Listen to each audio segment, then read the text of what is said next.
Okay, so first of all, what is good academic writing? First and foremost, it must be easy to follow. Your lecturers and tutors want to be able to understand what you're saying easily without having to reread sentences or try and guess what you're saying. To do this, you need to be clear and concise without lots of waffle or repetition. You need to have a clear thesis statement which tells the reader what your paper's about, and clear topic sentences so that we know what the main idea of each paragraph is. We want the paper to be objective and evidence-based. In other words, your ideas are supported with evidence and research. And finally, we want the paper to be in a formal style. So firstly, let's look and see what goes into an introduction.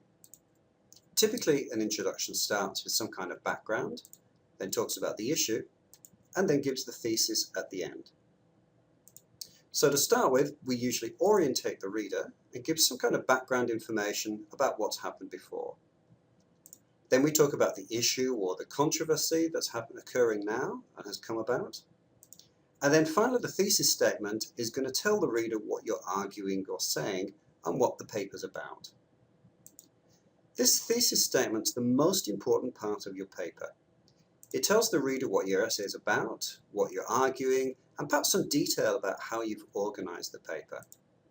It's usually in the last sentence of the introduction, and expressions that we typically use in thesis statements are things such as, this paper argues that, or this report examines.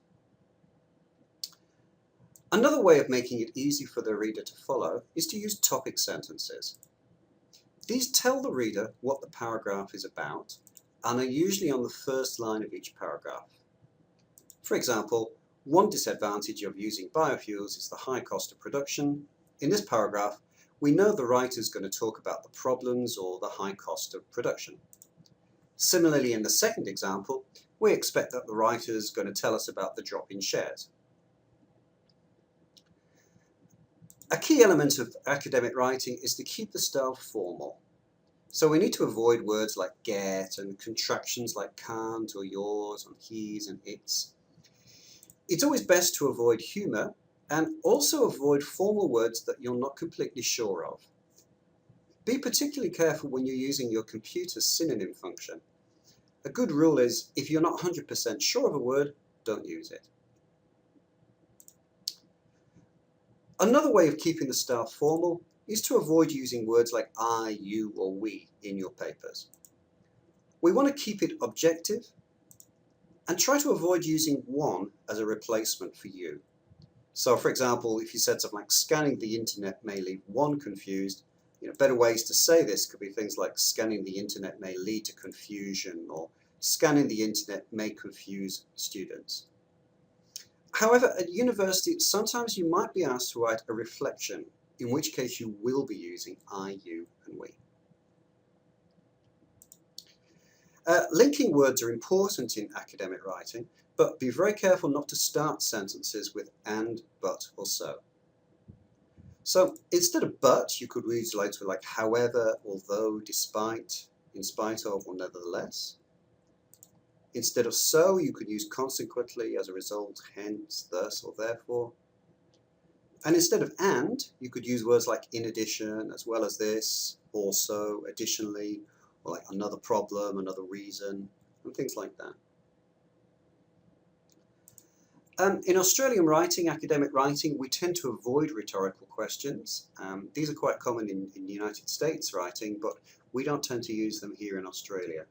So a way to get around this would be to use questions such as, this raises the issue whether, which does the same thing, but without actually asking a rhetorical question. We also recommend that you don't try and write more than 3 lines in a sentence. We found that when students do this, they tend to make grammar mistakes, and 3 lines seems to be the maximum amount of information that the brain can process at one time.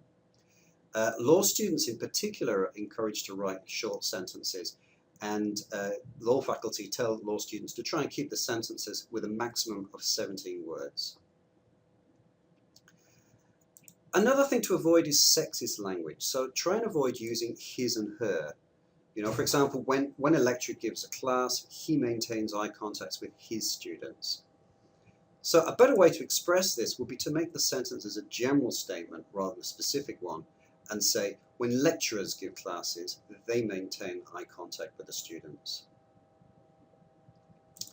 Top tip number 9 is to mind map or plan your essay on paper before you start.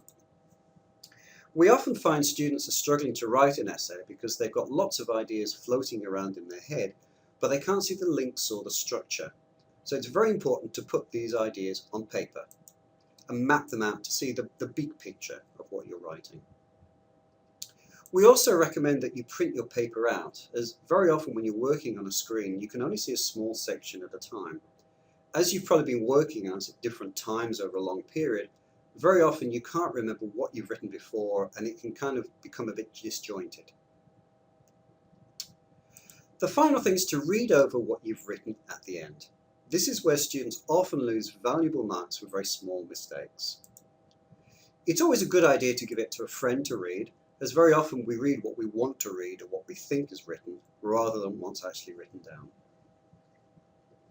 So to summarize, first of all, keep a good introduction, keep it formal, don't start sentences with and, but or so, avoid his or her, rhetorical questions, plan before you start, and edit it at the end.